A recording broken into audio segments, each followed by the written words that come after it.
સ્પર્ધાત્મક પરીક્ષાને લગતા દરેક વિષયોના વિડીયોઝ, ડેઇલી કરંટ અફેર્સ તથા નવી ભરતીની માહિતી મેળવવા માટે જોતા રહો અમારી યુટ્યુબ ચેનલ ICE રાજકોટ અને અમારી ચેનલને સબસ્ક્રાઇબ કરો તથા બેલ આઇકોન પ્રેસ કરો જેથી દરેક નવા વિડીયોની નોટિફિકેશન મેળવી શકો. નમસ્કાર વિદ્યાર્થી મિત્રો, આઈસની યુટ્યુબ ચેનલ પર આપ સર્વેનું હાર્દિક સ્વાગત છે. મિત્રો, આજે આપણે ફરીથી મળીએ છીએ પેટા હિસાબની અને સબ ઓડિટરના લેક્ચરમાં. મિત્રો, આગલા લેક્ચરો અત્યાર સુધીના ખાસ વ્યવસ્થિત રીતે જોયેલા હોય તો થિયરિકલ તમને પ્રશ્ન કેમ પૂછાય છે એની વ્યવસ્થિત સમજણ તમને આવી જશે. કારણ કે અહીંયા તમારે ખાસ જરૂરી એ છે કે પ્રેક્ટિકલ કરતા થિયરિકલ પોર્શન વધુ સમજવો જરૂરી છે. કારણ કે અત્યાર સુધીના તમે પેપરો જોવા જાશો તો થિયરિકલ પોર્શનમાંથી વધારે પ્રશ્ન આવેલા છે, એટલે ખાસ થિયરી બેઝ તમારે વ્યવસ્થિત ક્લિયર કરવો પડશે. તો હજી સુધી જે લોકોએ જે લાસ્ટ લેક્ચર આપણો નથી જોયો એ લોકો ખાસ આઈ બટન ઉપર ક્લિક કરી અને આગલો લેક્ચર પહેલા જોઈ લઈએ, પછી આજનો લેક્ચર જોશો તો વધારે ક્લિયર થશે. તો મિત્રો, આજે સમય ન લેતા વધારે આજે આપણે આગળ જે માહિતી ધ્યાનમાં લેવાની છે એ માહિતી તરફ આગળ વધીએ. સૌથી પહેલા મિત્રો આપણે માહિતી ધ્યાનમાં લેવાનું થશે કે હિસાબી પદ્ધતિ.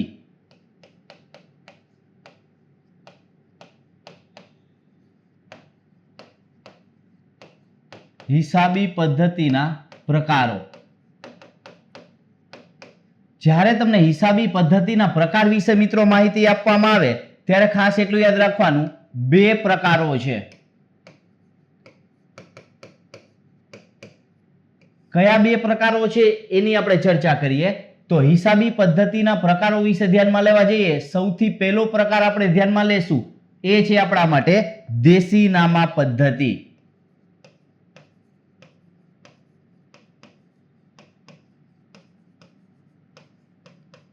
અને બીજું છે એ છે દ્વિનોંધીનામા પદ્ધતિ.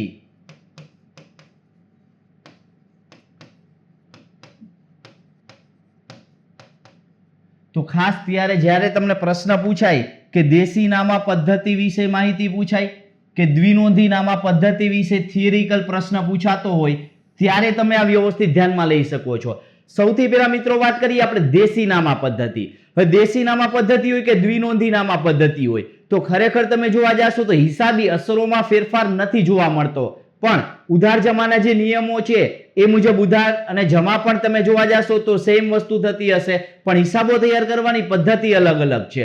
હવે આપણે જોવા જઈએ દેશીનામા પદ્ધતિની જો વાત કરીએ મિત્રો, તો દેશીનામા પદ્ધતિ છે એ સૌથી જૂની એટલે કે પ્રાચીન પદ્ધતિ છે. હિસાબો તૈયાર કરવાની પ્રાચીન પદ્ધતિ છે. હવે પ્રાચીન પદ્ધતિ હોવાથી આ પદ્ધતિ મુજબ હિસાબો કોણ તૈયાર કરે? તો કે અગાઉની વાત કરવા જઈએ તો એકાંકી વેપારીઓ હોય છે અને સાથે સાથે જોવા જઈએ કે ભાગીદારી પેઢી.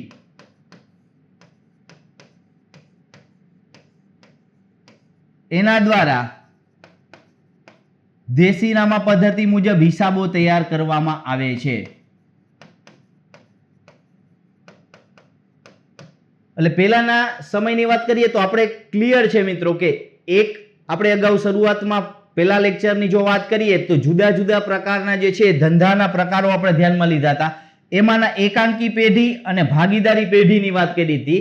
તો આ બંનેના કન્સેપ્ટ પણ વ્યવસ્થિત છે. એકાંકી પેઢી એટલે કે જે ધંધાનો માલિક હોય એ જ ધંધાનું જે છે એ બધું કામ સંભાળતું હોય, એટલે એક જ વ્યક્તિ દ્વારા ધંધો ચલાવવામાં આવતો હોય, તો એ એકાંકી પેઢી તરીકે ધ્યાનમાં લીધા હતા. પછી જ્યારે ભાગીદારી પેઢીમાં ભાગીદારો દ્વારા ધંધો ચલાવવામાં આવતો હોય તો એ બંને પેઢી દ્વારા જે છે એ દેશીનામા પદ્ધતિથી હિસાબો લખાતા હતા.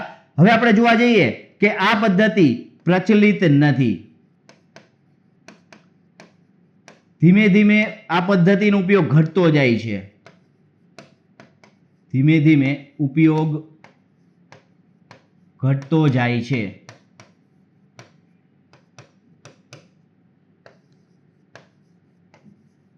ટૂંકમાં કહીએ તો દેશીનામા પદ્ધતિથી અત્યારે હિસાબો લખવામાં આવતા નથી. ટૂંકમાં આપણે એના વિશે ધ્યાનમાં લેવું હોય તો આ 3 કે 4 મુદ્દાઓ ધ્યાનમાં લેશો તો તમને વિધાનવાળા પ્રશ્નો તમને પૂછાતા હોય તો ત્યાં તમને કામ લાગી શકે છે કે જ્યારે દેશીનામા પદ્ધતિની વાત કરવામાં આવે ત્યારે.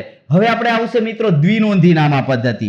જ્યારે દ્વિનોંધીનામા પદ્ધતિની મિત્રો ચર્ચા કરવામાં આવે ત્યારે એક વ્યક્તિ ઇટાલીના એક વ્યક્તિને આપણે ધ્યાનમાં લેવાના થશે.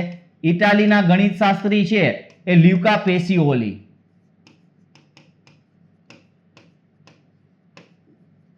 આ વ્યક્તિને શું ગણવામાં આવે છે? તો કે દ્વિનોંધી નામા પદ્ધતિના જનક કહેવામાં આવે છે.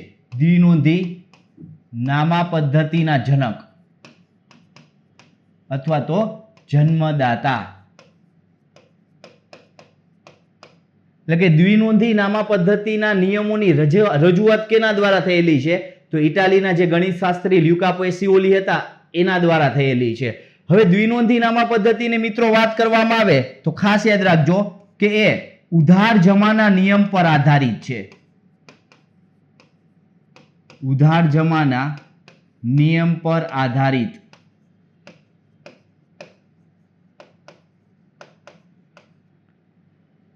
હવે આપણે જોવા જઈએ કે ઉધાર જમાના નિયમની જો વાત કરશો તો જુદા જુદા પ્રકારની વાત કરીએ કે ઉધાર જમાના નિયમ કેટલા છે?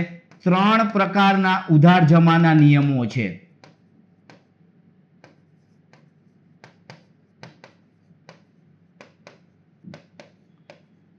હવે આ 3 પ્રકારની વિસ્તૃત ચર્ચા આપણે આગળ જતા કરશું, કારણ કે એના માટે પહેલા ખાતાના પ્રકારો સમજવા પડશે. ખાતાના પ્રકારો સમજાશે ત્યારબાદ આપણે અગાઉના લેક્ચરોમાં ધ્યાનમાં લેવા જઈએ તો વ્યવહારોના પ્રકાર સમજાતા. વ્યવહારમાં આપણે જોયું હતું રોકડ વ્યવહાર કેને કહેવામાં આવે છે, ઉધાર વ્યવહાર કેને કહેવામાં આવે છે, એ દરેક વ્યવહારના જે છે એ નિયમો આપણે સમજેલા હતા. તો ખાસ યાદ રાખજો કે એ નિયમો હજી કોઈ ન સમજ્યા હોય તો ઉપર આઈ બટન ઉપર ક્લિક કરીને એ લેક્ચર જોઈ શકો, જેથી કરીને તમને એ નિયમો પણ ધ્યાનમાં લઈ શકાય છે. હવે આપણે જોવા જઈએ કે દ્વિનોંધી નામા પદ્ધતિ. હવે દ્વિનોંધી નામા પદ્ધતિ મુજબ જે છે હિસાબો તૈયાર કરવાના આધારો. મિત્રો ખાસ યાદ રાખજો, હિસાબો તૈયાર કરવાના જુદા જુદા 3 આધારો છે. કયા કયા આધારે હિસાબો તૈયાર થશે દ્વિનોંધી નામા પદ્ધતિમાં? તો એ 3 આધારમાં સૌથી પહેલો આધાર આપણે જોવા જઈએ તો એ છે વેપારી ધોરણે. બીજા આધારની જો મિત્રો વાત કરવામાં આવે તો એ છે રોકડ ધોરણે.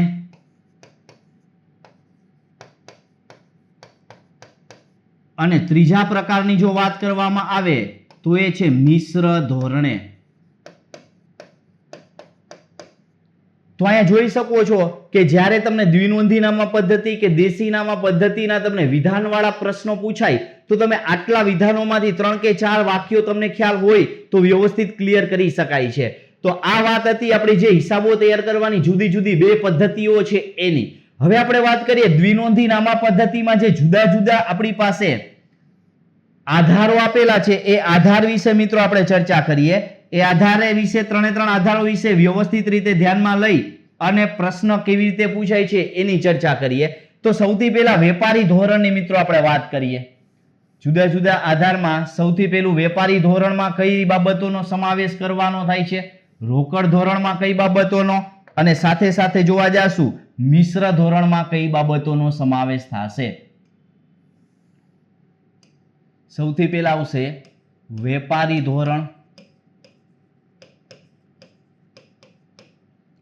બીજી બાબતની વાત કરવામાં આવે તો એ આવશે રોકડ ધોરણ.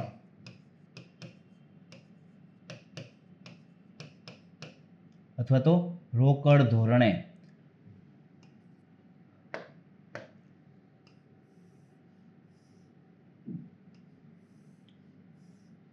હવે વેપારી ધોરણની મિત્રો વાત કરવામાં આવે તો ખરેખર જે તે હિસાબી વર્ષ હોય એ જે તે હિસાબી વર્ષના એટલે કે તે જ વર્ષના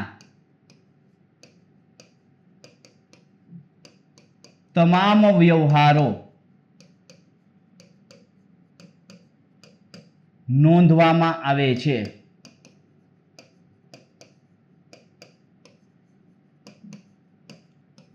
એટલે પહેલી વસ્તુ યાદ રાખવાની છે કે જે તે હિસાબી વર્ષની વાત કરીએ, અગાઉ હિસાબી વર્ષ વિશે મિત્રો વાત કરી લીધી છે. જ્યારે અકાઉન્ટ્સની જ્યારે વાત કરવામાં આવતી હોય ત્યારે તમારે એટલું યાદ રાખવાનું થશે કે જો એક કેલેન્ડર વર્ષ શબ્દ આવશે. કેલેન્ડર વર્ષ એટલે કયો સમયગાળો થશે? તો કે જાન્યુઆરી થી ડિસેમ્બર સુધીનો સમયગાળો હોય એ આપણે કેલેન્ડર વર્ષ તરીકે ધ્યાનમાં લઈએ છીએ. અને સાથે સાથે જોવા જઈએ તો હિસાબી વર્ષ એટલે શું થશે અને કેલેન્ડર વર્ષ એટલે શું, એ બે વસ્તુ અલગ છે. અને હારે હારે બીજું શબ્દ છે નાણાકીય વર્ષ. જો નાણાકીય વર્ષની મિત્રો વાત કરવામાં આવે તો એ આવશે એપ્રિલ થી લઈને માર્ચ સુધીનું. હવે આપણે એટલું ધ્યાનમાં લેવાનું છે કે હિસાબી વર્ષ એટલે શું થશે, તો કે આ બંને વર્ષનો સમાવેશ હિસાબી વર્ષમાં થાય. કારણ કે કઈ પેઢી કઈ રીતે હિસાબો રાખે છે. અમુક પેઢીઓ છે એ જાન્યુઆરી થી ડિસેમ્બર સુધીના રાખતા હોય છે. અમુક જે છે એ ધંધા દ્વારા એપ્રિલ થી માર્ચ સુધી નાણાકીય વર્ષના હિસાબો રાખવામાં આવતા હોય છે. એટલે અહીંયા તમારે યાદ રાખવાનું છે, જે વર્ષના વ્યવહારો તમારે રાખવામાં આવેલા હોય એ વર્ષના તમામ વ્યવહારો નોંધવામાં આવે તો એ આપણા માટે કઈ પદ્ધતિ થશે, વેપારી ધોરણે જે છે હિસાબો રાખે છે એ પદ્ધતિ મુજબ આપણે ધ્યાનમાં લેવા જઈએ. બીજી બાબત આમાં ધ્યાનમાં લેવા જઈએ તો આપણે ધ્યાનમાં લઈએ કે તે જ વર્ષના એટલે કે જે તે હિસાબી વર્ષના ઉપજ ખર્ચ, મિલકત અને જવાબદારીના વ્યવહારો નોંધવામાં આવે છે.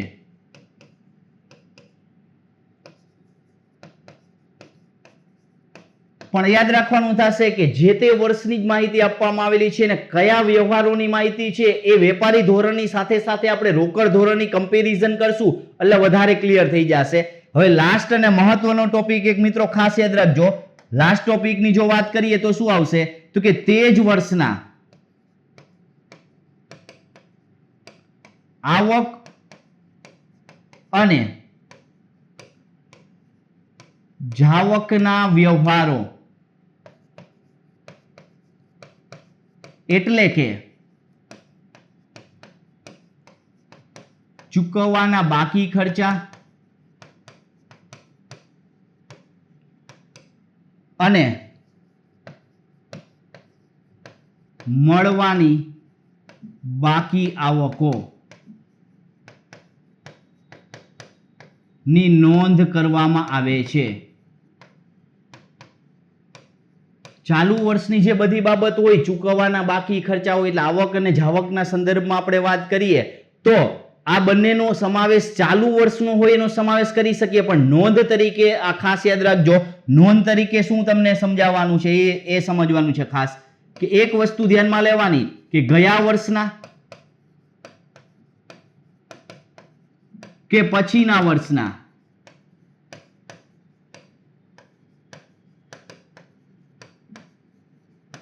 આવક જાવકના વ્યવહારો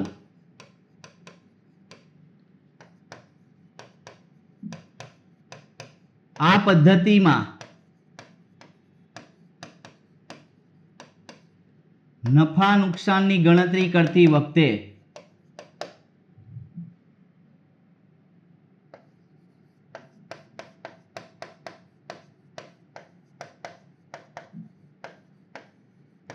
ધ્યાને લેવાશે નહીં.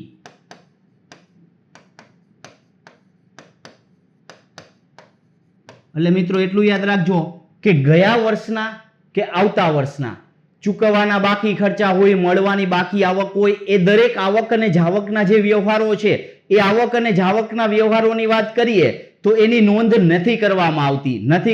એટલું યાદ રાખજો, એવો શબ્દ ઉપયોગ કરવાનો છે તમારે.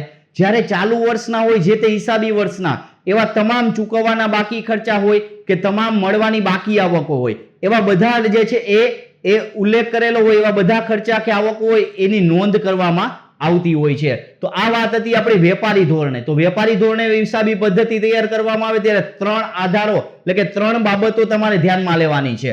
હવે મિત્રો વાત કરીએ છીએ રોકડ ધોરણની.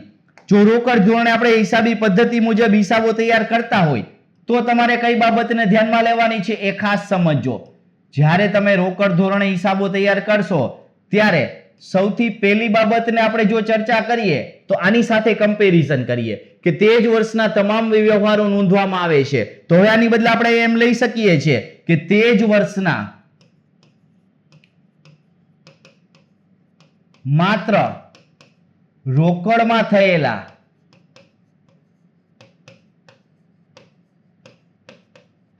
વ્યવહારો નોંધવામાં આવે છે.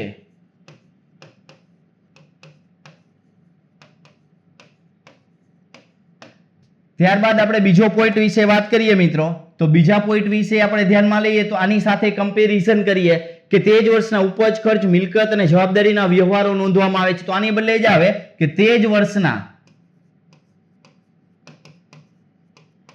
ઉપજ ખર્ચ મિલકતો અને જવાબદારીના રોકડમાં થયેલા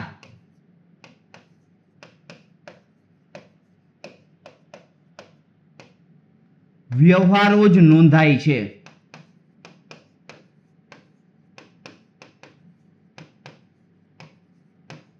તો આ બીજો પોઈન્ટ એ રીતે છે કે તમારે આમાં ખાલી એ ધ્યાનમાં લેવાનું છે, રોકડમાં જે થતા હોય એ જ રોકડ ધોરણમાં આપણે ધ્યાનમાં લઈએ છીએ. ત્રીજો અને છેલ્લા પોઈન્ટની જો મિત્રો વાત કરવામાં આવે તો ત્રીજો અને છેલ્લા પોઈન્ટ વિશે આપણે ધ્યાનમાં લઈએ તો અહીંયા જે માહિતી આપવામાં આવેલી હતી કે જે આવક અને જાવકના જે ચાલુ વર્ષના છે એવા જ બધા વ્યવહારો આવતા વર્ષના કે પાછલા વર્ષના આ જે છે વ્યવહારો ધ્યાનમાં લેવામાં નથી આવતા. હવે અહીંયા રોકડ ધોરણમાં શું છે તો કે આવક જાવકના રોકડમાં થયેલ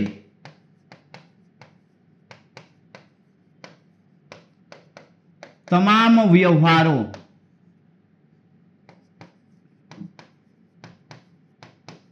નોંધવામાં આવે છે. એટલે એનો અર્થ એવો થશે કે પાછલા વર્ષમાં થયેલા હોય કે આવતા વર્ષના માહિતીના જે છે વ્યવહાર હોય એ દરેક વ્યવહારો છે એ રોકડ ધોરણ તૈયાર કરેલું હોય ત્યારે જે છે એ નોંધવામાં આવે છે. આનાથી ત્રીજો પોઈન્ટ છે એ બંનેમાં થોડો ડિફરન્સ બતાવે છે કે અહીંયા જે છે વ્યવહારો માત્ર ચાલુ વર્ષના છે, અહીંયા ચાલુ વર્ષની સાથે સાથે પાછલા વર્ષ અને આવતા વર્ષના રોકડના વ્યવહારો હોય એ દરેક વ્યવહારો નોંધવામાં આવે છે. તો આ તફાવતમાં તમને પ્રશ્ન તરીકે જ્યારે વિગતવાળા પ્રશ્ન પૂછાતા હોય, વિધાનવાળા પ્રશ્ન પૂછાતા હોય તો તમે આ પ્રશ્નના જવાબ વ્યવસ્થિત આપી શકો છો મિત્રો. તો તમારે એટલું ધ્યાનમાં લેવાનું છે કે આપણે જોઈએ હિસાબી પદ્ધતિના જે પ્રકારો છે એમાં આધાર આપણે જોયા દ્વિનોંધીનામા પદ્ધતિના પ્રકારમાં વેપારી ધોરણ અને રોકડ ધોરણે હિસાબો તૈયાર કરવામાં આવે છે એની વાત કરીએ. હવે આપણે જોવા જઈએ પદ્ધતિની વાત કરીએ તો ખાસ યાદ રાખજો વેપારી ધોરણ છે એ વર્તમાનમાં પ્રચલિત પદ્ધતિ છે. વર્તમાનમાં હિસાબો તૈયાર કરવાની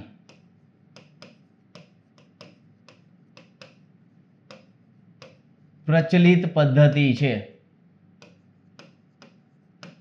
એટલે એનો અર્થ એવો થયો કે મોટા ભાગે અત્યારે જે છે એ હિસાબો કઈ પદ્ધતિ મુજબ તૈયાર થાય છે? દ્વિનોંધીનામા પદ્ધતિના વેપારી ધોરણ મુજબ હિસાબો તૈયાર થાય છે. હવે આપણે જોવા જઈએ રોકડની જો વાત કરવામાં આવે મિત્રો તો રોકડ ધોરણમાં આપણે જોવા જઈએ તો આ હિસાબો તૈયાર કરવા માટેની પ્રચલિત પદ્ધતિ નથી. હિસાબો તૈયાર કરવાની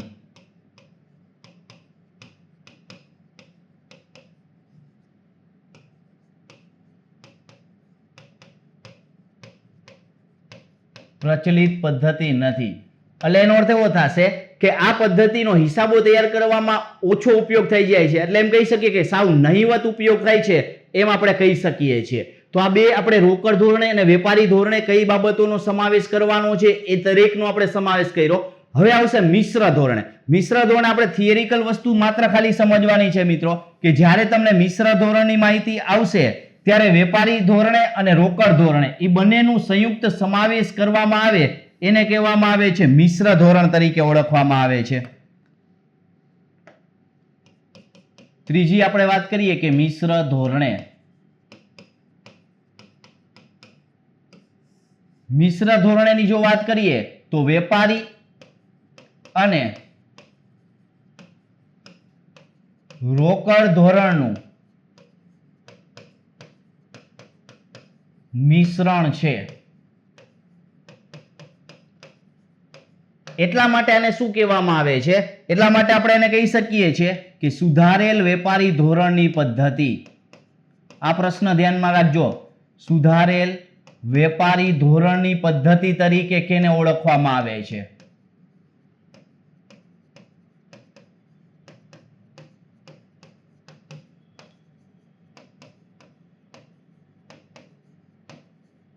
તો એનો અર્થ એવો કે મિશ્ર ધોરણ છે એને સુધારેલ વેપારી ધોરણની પદ્ધતિ તરીકે ઓળખાય છે. ત્યારબાદ આપણે જોવા જઈએ કે આ પદ્ધતિનો ઉપયોગ થતો નથી.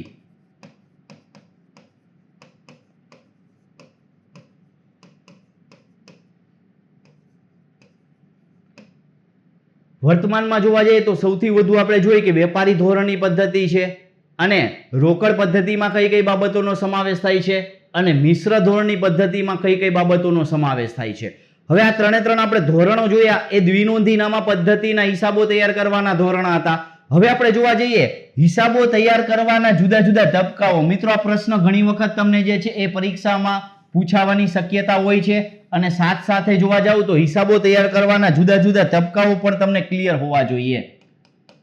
તો હિસાબો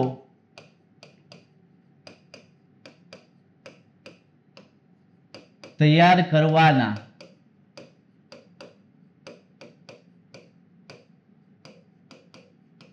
તબક્કાઓ.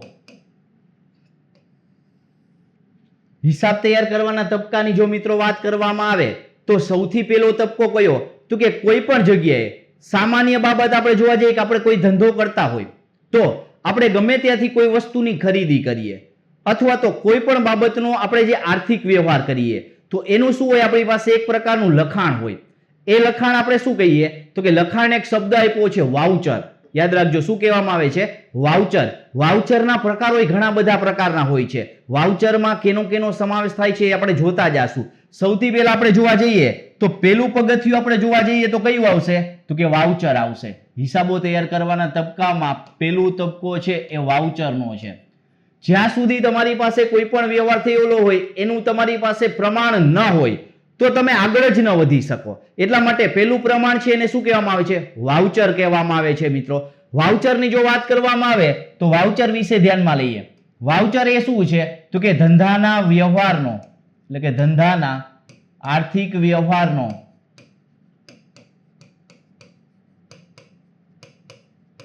લેખિત પુરાવો છે.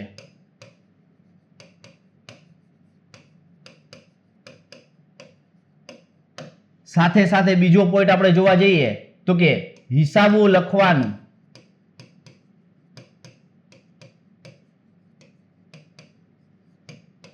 પ્રથમ પગથિયું છે. આવું શા માટે કીધું છે? તો તમે જોવા જાશો તો હિસાબો તમારે લખવા હોય, એની નોંધ કરવી હોય તમારે, તો તમારી પાસે કોઈ પણ પ્રકારનું લખાણ હોય કે કયા પ્રકારનો વ્યવહાર કેવી રીતે થયેલો છે તો તમે જે છે એ ક્લિયર કરી શકો છો કે આ આપણે જે છે એ વ્યવહાર કેવી રીતે નોંધવો. એટલા માટે એને કેવું કીધું છે? પ્રથમ પગથિયું. કારણ કે આના આધારે શું થાય છે? વાઉચરને આધારે વ્યવહારોની ઓળખ એટલે કે વ્યવહારોની પ્રકારની ઓળખ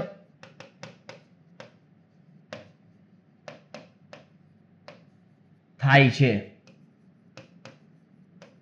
હવે મિત્રો એટલું યાદ રાખજો, વ્યવહારોના પ્રકાર જો તમારી પાસે આવે તો વ્યવહારોના પ્રકારમાં તમારે એટલું સમજવાનું છે કે જ્યારે વ્યવહારોના પ્રકાર આવે તમારે આ બે પ્રકારને ધ્યાનમાં લેવાના થશે. પહેલો પ્રકાર છે જેને આપણે કહી શકીએ છીએ આર્થિક અને બીજો પ્રકાર છે એને કહી શકીએ છીએ બિન આર્થિક. તો જ્યારે જ્યારે તમને વાઉચર આવે છે એ વાઉચરને આધારે આપણે વ્યવહારને ઓળખી શકશું, વ્યવહારનો પ્રકાર નક્કી થશે. એટલે એનો અર્થ એવો, આને આપણે એમ કહી શકીએ છીએ વાઉચર પછીનું બીજું પગથિયું. મિત્રો વાઉચર પછીનું બીજું પગથિયું આપણે ધ્યાનમાં લેવા જઈએ તો એ આવશે વ્યવહારોની ઓળખ.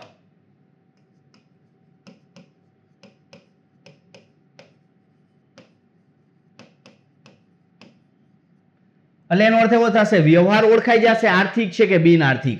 હવે જો તમારી પાસે આર્થિક વ્યવહાર છે એવું ક્લિયર થશે મિત્રો તો આર્થિકમાં તમે જોઈ શકો છો, આર્થિકમાં તમે ધ્યાનમાં લેવા જાશો તો આપણે જોઈ શકીએ કે રોકડ વ્યવહાર હોઈ શકે છે, હારે હારે જોવા જઈએ તો એ ઉધાર વ્યવહાર હોઈ શકે છે, હારે હારે જોવા જઈએ અન્ય પ્રકારનો વ્યવહાર હોઈ શકે છે.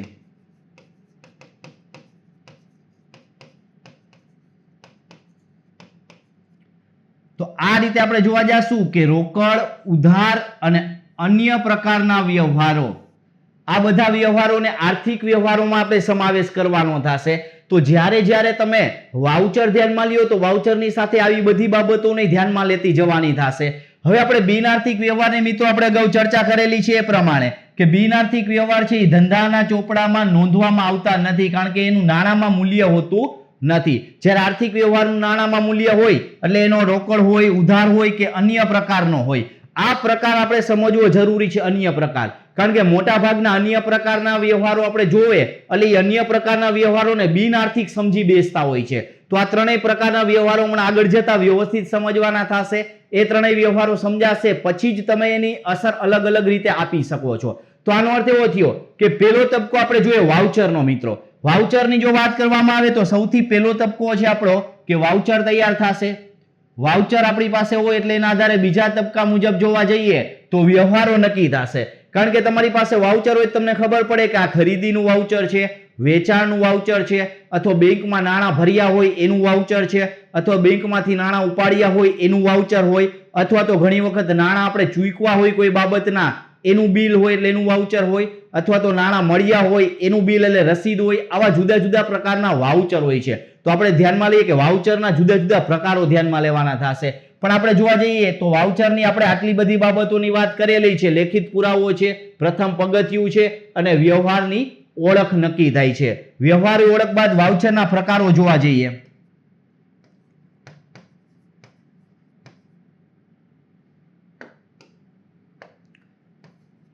વાઉચરના પ્રકારો.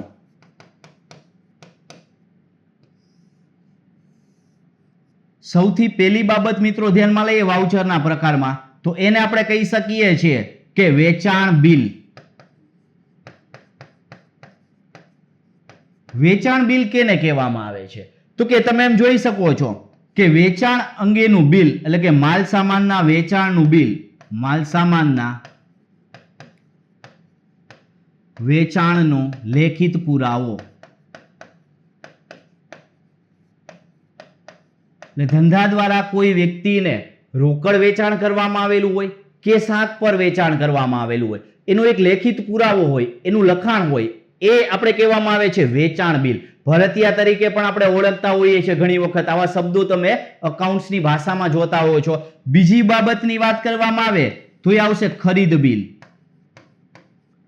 તો જો મિત્રો ખરીદ બિલની જો વાત કરવામાં આવે તો એમાં શું હશે તો કે માલ સામાનને ખરીદીનો પુરાવો છે. માલ સામાનની ખરીદી કરવામાં આવે એનો પુરાવો છે. ત્યારબાદ આપણે ત્રીજી બાબતની આમાં આપણે જો ચર્ચા કરીએ તો એ આવશે વેચાણ પરત બિલ. એટલે વેચાણ પરત માટેનું જે બિલ હોય એને કહેવામાં આવે છે મિત્રો જમા ચિઠ્ઠી. આ વસ્તુ ઉપર ખાસ યાદ રાખજો, જમા ચિઠ્ઠી કેને કહેવામાં આવે છે તો કે વેચાણ પરત અંગેનું બિલ.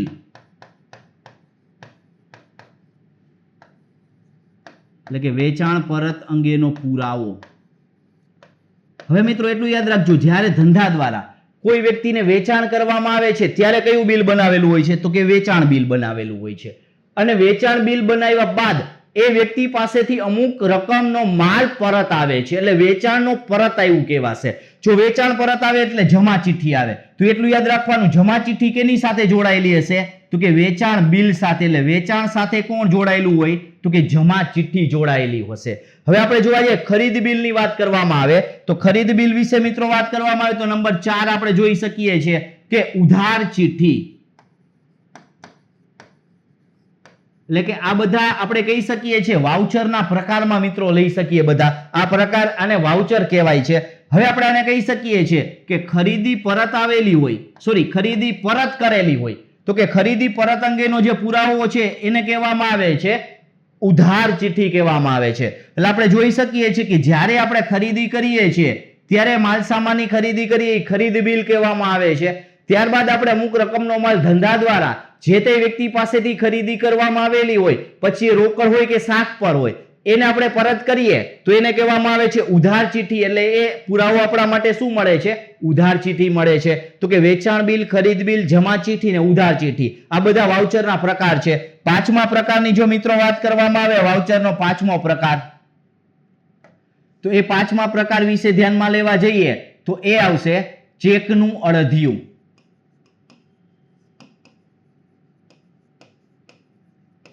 ચેકનું અડધિયું એ કેનો પુરાવો છે? તો કે બેંકમાંથી નાણાં ઉપાડ્યાનો પુરાવો છે. બેંકમાંથી નાણાં ઉપાડ્યાનો પુરાવો.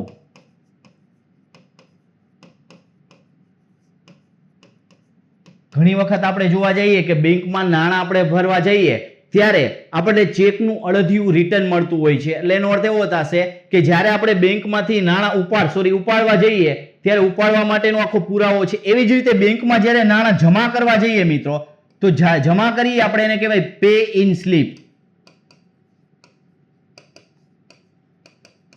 એટલે આને કહી શકીએ છીએ કે બેંકમાં નાણાં જમા કર્યાનો પુરાવો.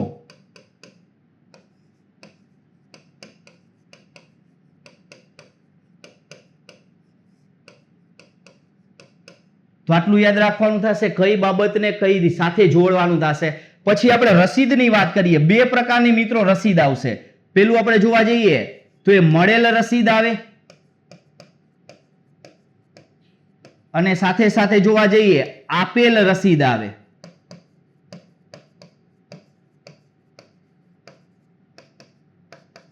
હવે આ બંનેની આપણે વાત કરવામાં આવે. મળેલ રસીદ એટલે શું થશે? તો કે જ્યારે જ્યારે આપણે જે છે એ કોઈ રકમ ચૂકવેલી હોય, ચૂકવણી બાદ એટલે ચૂકવણીનો પુરાવો છે. ટૂંકમાં આપણે કહીએ કે જે બાબતોની આપણે ચૂકવણી કરેલી હોય એનો પુરાવો એટલે મળેલ રસીદ છે. અને આપેલ રસીદ એટલે શું થશે? તો કે મળેલ રકમનો પુરાવો છે. મળેલ રકમનો પુરાવો છે. તો આમ જોવા જઈએ તો આવા ઘણા બધા પ્રકારના વાઉચરોમાં સમાવેશ કરી શકીએ છીએ. આ બધા પ્રકાર વાઉચર. આ ઉપરાંત જોવા જઈએ તો ખર્ચના બિલ આવશે. ખર્ચની વાત કરીએ પછી રોકડેથી ચૂકવો હોય કે ચેકથી ચૂકવેલો હોય, પણ એ બધાનો સમાવેશ આપણે ખર્ચના બિલમાં લઈએ છીએ. એ ખર્ચના બિલ પણ એક પ્રકારે શું કહી શકીએ છીએ? વાઉચરમાં આપણે સમાવેશ કરી શકીએ છીએ. તો આ બધી બાબતોને આપણે શું કહી શકીએ છીએ? વાઉચરોના પ્રકારમાં ધ્યાનમાં લઈ શકીએ છીએ. તો તમને મિત્રો પ્રશ્ન પૂછી શકે કે નીચે આપેલા વિકલ્પોમાંથી કયો વિકલ્પ છે એ વાઉચરનો પ્રકાર છે? તો જ્યારે જ્યારે આવો પ્રશ્ન આવે ત્યારે તમને ક્લિયર હોવું જોઈએ કે કયો જે છે એ વાઉચરનો પ્રકાર છે. અથવા તો ઘણી વખત તમે પ્રશ્ન સમજવામાં થિયરી બેઝ તમારો નબળો હોય તો ભૂલ કરીને પ્રશ્ન તમે ગુમાવતા હો છો, એનો 1 માર્ક્સ આવે એ ગુમાવી દેતા હો છો. જો ધારો કે આપણે જોવા જઈએ કે પ્રશ્ન તમને આ રીતે પૂછવામાં આવે, નીચેનામાંથી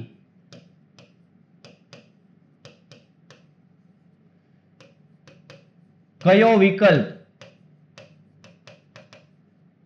એ વાઉચરનું સૂચન કરે છે?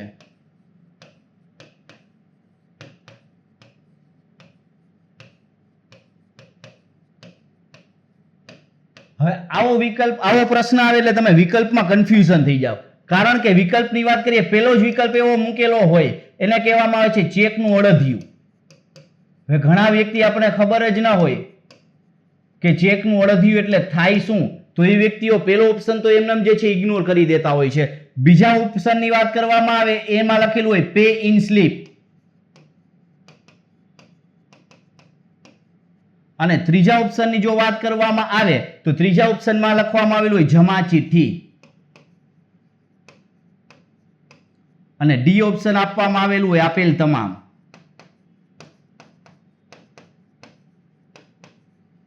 તો મિત્રો આટલું યાદ રાખવાનું છે કે જ્યારે જ્યારે તમને આવા પ્રશ્ન આવે તો તમારા માટે એક પહેલી વસ્તુ વાઉચરનો પ્રકાર સમજેલો હોવો જોઈએ. જો વાઉચરનો પ્રકાર સમજેલો હોય તો તમને ખબર પડે કે આમાંથી કઈ વસ્તુને વાઉચર કહેવાય. તો આપણે હમણાં આગળ જોયું એ પ્રમાણે જે લોકોને હવે ખબર પડી ગઈ છે એ લોકો તરત જવાબ આપી શકે છે, અને એ લોકો જવાબ ટીક કરશે ઓપ્શન ડી.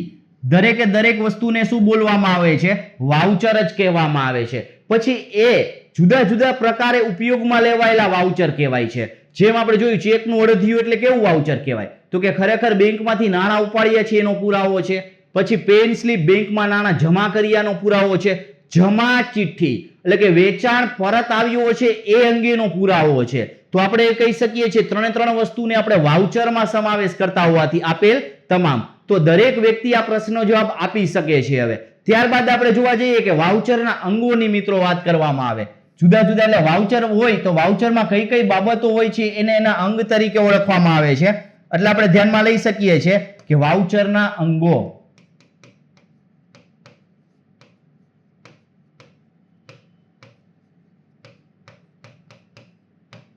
જો વાઉચરના અંગોની જો વાત કરીએ તો સૌથી પહેલા અંગની જો મિત્રો વાત કરીએ તો એ આવશે વાઉચર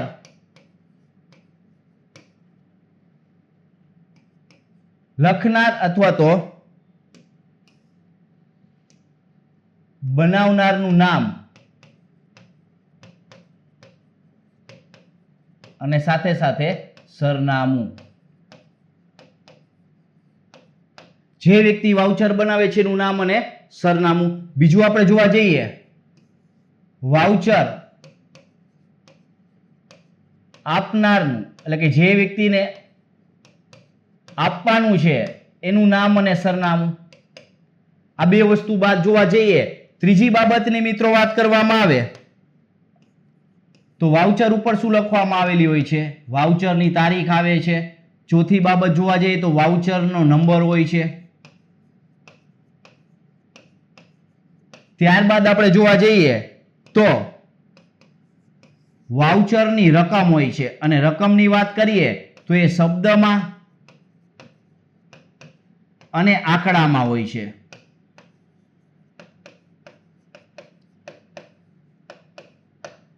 ત્યારબાદ આપણે જોવા જઈએ તો વાઉચર બનાવનારની સહી,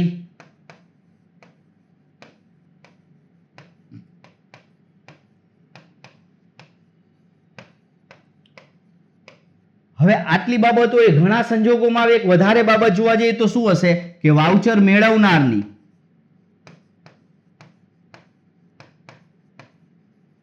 એની પણ સહી ઘણી વખત લેવામાં આવતી હોય છે, પણ આ અમુક કિસ્સાઓમાં જ હોય છે.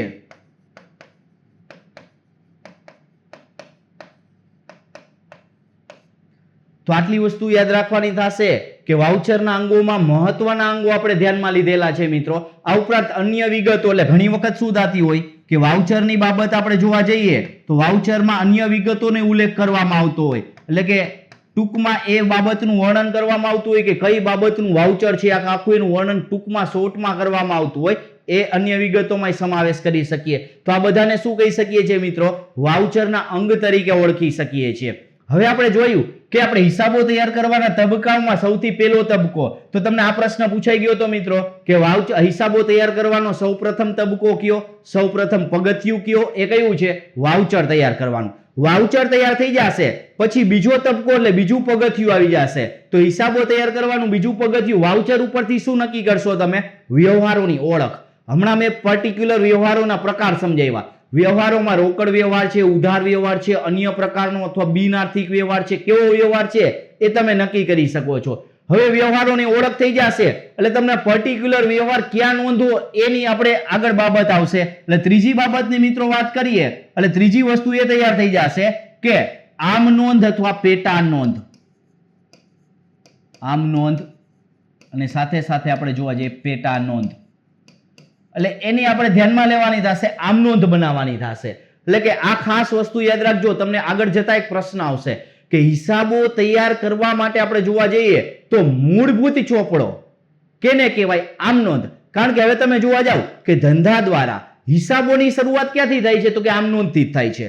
કારણ કે આ તો વસ્તુ શું કહેવામાં આવે છે? માત્ર પુરાવા.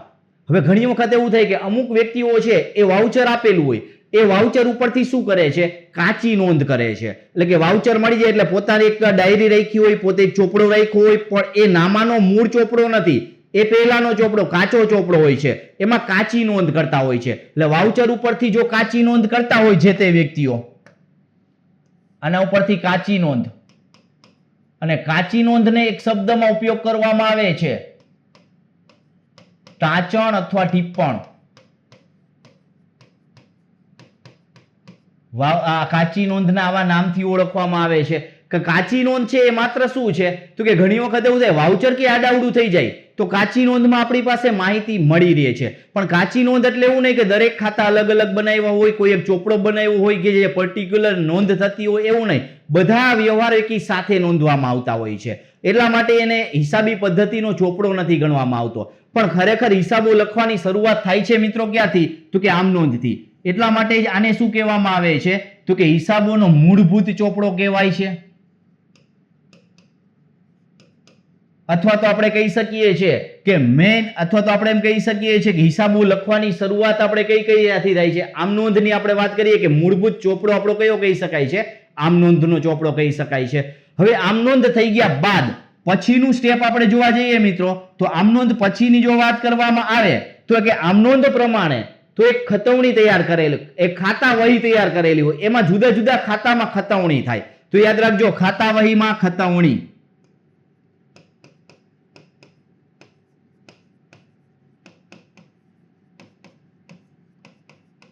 એટલે કે નેક્સ્ટ સ્ટેપ આપણે જોવા જઈએ તો ખાતા વહીમાં ખતવણી. તો આપણે જોયું કે બીજા સ્ટેપ પછી આપણે ત્રીજું સ્ટેપ આમ નોંધની વાત કરી, આમ નોંધ પછી ચોથું સ્ટેપ આપણે જોયું ખાતા વહીમાં ખતવણી. તો મિત્રો આ રીતે તમે ધ્યાનમાં રાખજો, 4 સ્ટેપની આપણે વાત કરેલી છે, પહેલું, બીજું, ત્રીજું, ચોથું. હવે ખાતા વહીમાં ખતવણી થાય એટલે ખાતું હોય, એ ખાતું બંધ કરવામાં આવે, ક્લોઝ કરવામાં આવે એટલે એની બાકી આગળ લઈ જવામાં આવે. તો એ બાકી ક્યાં જશે?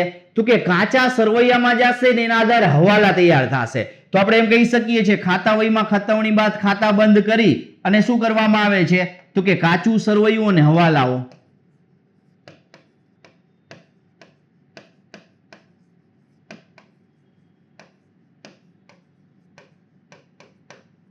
હવે મિત્રો આની વાત જો કરવામાં આવે કાચું સરવૈયું અને હવાલા, તો એ સ્ટેપ પ્રમાણે જોવા જઈએ તો 5મું સ્ટેપ છે, પણ આપણે આને આમ કહી શકીએ છીએ કે વાર્ષિક હિસાબ પહેલાનો તબક્કો. આ શબ્દો યાદ રાખજો મિત્રો, વાર્ષિક હિસાબ પહેલાનો તબક્કો એટલે શું છે? તો કે કાચું સરવૈયું અને હવાલાઓ. ઘણી વખત આ પ્રશ્ન ધ્યાનમાં લેવો જરૂરી છે, કારણ કે ઘણી વખત પ્રશ્નમાં તમને આ વસ્તુ પૂછાતી હોય કે કાચું સરવૈયું અને હવાલા એ કયો તબક્કો છે, પણ તમને પ્રથમ, દ્વિતીય ઓનો આપેલો ઓપ્શન એવો આપેલો હોય કે વાર્ષિક હિસાબ પહેલાનો તબક્કો, તો એ તમને ખ્યાલ હોવો જોઈએ. અને એમ જોવા જઈએ તો કેટલામો તબક્કો છે? 5મો તબક્કો છે. તો આ રીતે તમને કયા તબક્કા મુજબ કઈ બાબત તૈયાર કરવામાં આવે છે એ ધ્યાનમાં લેવામાં આવે. હવે આખરી તબક્કો, હિસાબો તૈયાર કરવાનો આખરી તબક્કો, એટલે અંતે હિસાબો તૈયાર થઈ જાય. એ આખરી તબક્કાની જો વાત કરીએ મિત્રો, તો એ આખરી તબક્કામાં છેલ્લે આવશે એને કહેવામાં આવે છે પાકું સરવૈયું, એટલે કે વાર્ષિક હિસાબો. ટૂંકમાં પાકું સરવૈયું એક નહીં, આપણે એને કહેશું ધંધાના વાર્ષિક હિસાબો.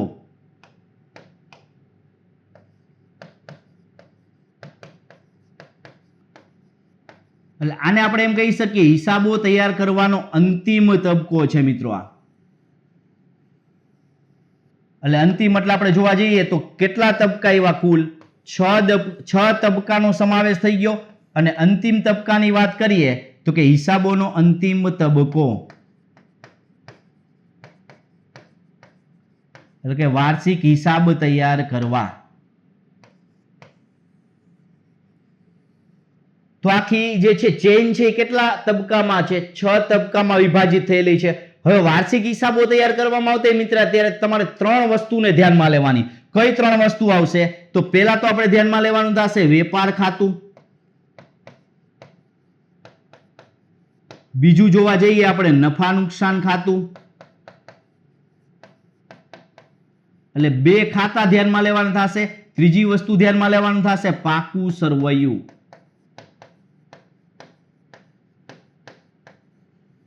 એટલે જ્યારે તમે વાર્ષિક હિસાબો તૈયાર કરતા હોય ત્યારે 3 વિગતોને તમારે ધ્યાનમાં લેવાની થશે. તો આ બધી બાબતો આપણે જોયું, હિસાબો તૈયાર કરવાના જુદા જુદા તબક્કાઓની વાત કરવામાં આવેલી છે. તો મિત્રો ખાસ યાદ રાખજો, આમાંથી પ્રશ્ન, આ સ્લાઇડ તમે આ ખાસ ધ્યાનમાં લઈ લેશો એટલે આમાંથી એકાદો પ્રશ્ન આવવાની શક્યતા તો ખરી જ, કારણ કે આ બધી વસ્તુ આપણે જોવા જઈએ તો અકાઉન્ટ્સમાં બેઝ તરીકે આપણે ધ્યાનમાં લઈ શકીએ છીએ. તો હિસાબો તૈયાર કરવાના તબક્કા વ્યવસ્થિત ખ્યાલ આવ્યા. તબક્કામાં જોયું કેવી રીતે પ્રશ્ન પૂછાય છે, ક્યાંથી પ્રશ્ન પૂછાય છે એ પણ જોઈ લીધું આપણે. ત્યારબાદ આપણે જોયા વાઉચરના અંગોની આપણે વાત કરી. અગાઉ આપણે જોયું વાઉચરના જુદા જુદા પ્રકારોની આપણે વાત કરવામાં આવેલી છે. એ પહેલા આપણે જોયું કે જુદા જુદા પ્રકારે દેશી નામા પદ્ધતિ હોય કે દ્વિનોંધી નામા પદ્ધતિ હોય, જુદા જુદા ધોરણે હિસાબો તૈયાર કરવાના હોય છે. વેપારી ધોરણ હોય, રોકડ ધોરણ હોય કે મિશ્ર ધોરણ હોય, એની વાત કરવામાં આવેલી છે. હવે વાત કરીએ મિત્રો, પ્રશ્ન તમને પૂછાતો હોય એની આપણે ચર્ચા કરીએ. આપણે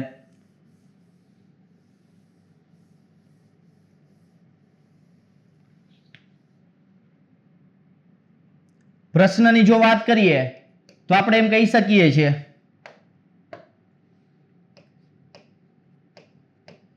હિસાબો તૈયાર કરવાનો.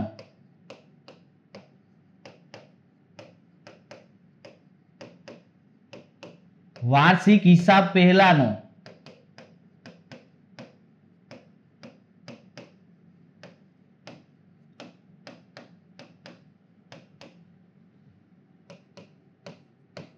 તબક્કો કયો?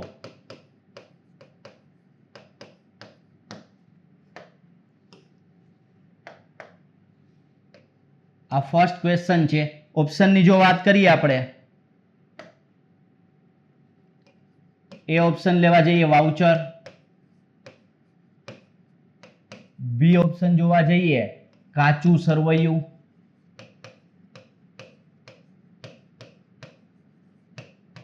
સી ઓપ્શન જોવા જઈએ આમ નોંધ, અને ડી ઓપ્શન જોવા જઈએ ખતવણી. આ ચારમાંથી કયું એવો તબક્કો છે જે વાર્ષિક હિસાબ પહેલાના તબક્કા તરીકે ઓળખવામાં આવે છે? હવે ત્યારબાદ આપણે બીજો પ્રશ્ન મિત્રો ધ્યાનમાં લઈએ. બીજા પ્રશ્નમાં આપણે જોવા જઈએ નીચેનામાંથી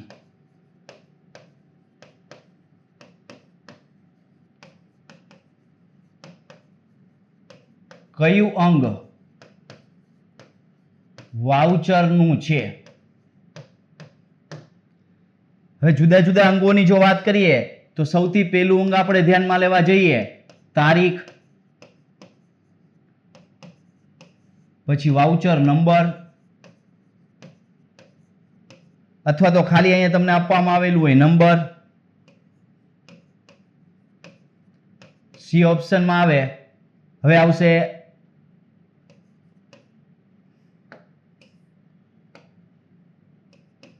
લખનાર એટલે બનાવનારની સહી, અને ડી ઓપ્શન આપશે આપેલ તમામ.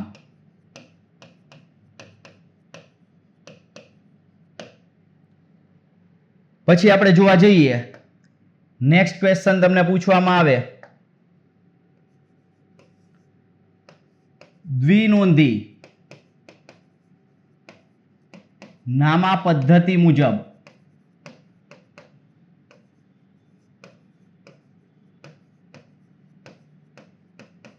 હિસાબો તૈયાર કરવાની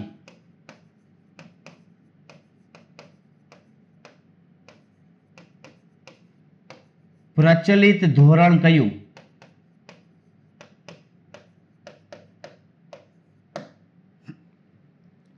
એના ઓપ્શનની જો વાત કરીએ આપણે, એ ઓપ્શન જોવા જઈએ તો એ આવશે રોકડ ધોરણે,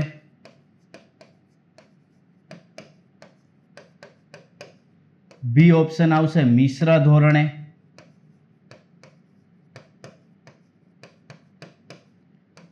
સી ઓપ્શન આવશે વેપારી ધોરણે, અને ડી ઓપ્શન આવશે આપેલ તમામ.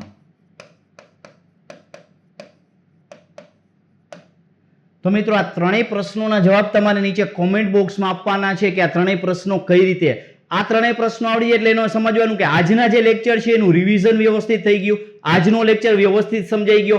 કારણ કે આ લેક્ચરમાં તમને થિયરિકલ કન્સેપ્ટ કેવી રીતે સમજવાનો છે એ સમજો છે. તો ખાસ યાદ રાખજો, આજનો લેક્ચર તમારા દરેક મિત્રો સુધી પહોંચાડજો. તમને જો ગમ્યો લેક્ચર હોય તો લાઈક કરજો, સાથે સાથે તમે અમારી ચેનલને પણ સબસ્ક્રાઇબ કરજો, જેથી કરીને આવા દરેક નવા વિડીયોની નોટિફિકેશન તમને મળી રહે. તો ખાસ યાદ રાખજો, દરેક વિડીયો લેક્ચરને વ્યવસ્થિત રીતે જોજો. એમાંથી મહત્વની બાબતો તમે નોંધ કરજો, એક બુક બનાવજો, જેથી કરી અને ઘણી વખત એવું થાય કે અમુક બાબતો એવી છે કે અમુક પુસ્તકોમાં તમને ન પણ મળે. તો આ રીતે વ્યવસ્થિત રીતે લેક્ચર જોશો તો ગમે ત્યારે ગમે તેવું હાર્ડ પેપર આવશે તો પણ તમે વ્યવસ્થિત તમે કન્સેપ્ચ્યુઅલી આન્સર આપી શકશો. તો મિત્રો ફરીથી મળશું નવા લેક્ચરમાં નવા કન્સેપ્ટ સાથે. ત્યાં સુધી બધાને જય હિન્દ, જય ભારત.